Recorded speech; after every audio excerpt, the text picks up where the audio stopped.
প্রথমে দিচ্ছে সাদা ভাত, তারপর আমাদের দিনাজপুর কাউগার মোড়ে এই যে কালের একটা ভর্তা আছে, এই রেসিপিটা আপনারা কখনো কোথাও পাবেন না, আমাদের দিনাজপুর কাউগার মোড়েই পাবেন।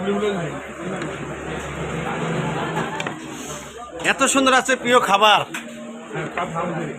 ঝাল কাটা হয়েছে, ঝাল না, ঝাল হয় নাই।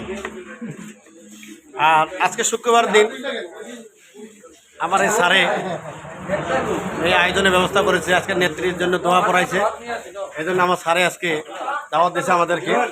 এই ছিল আমার নেত্রীকে সুস্থ করুক আল্লাহ।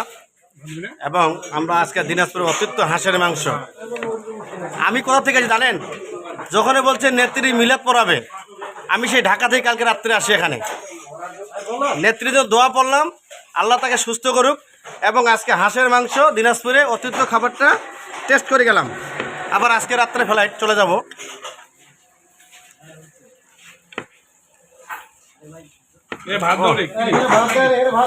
অনেক টেস্ট।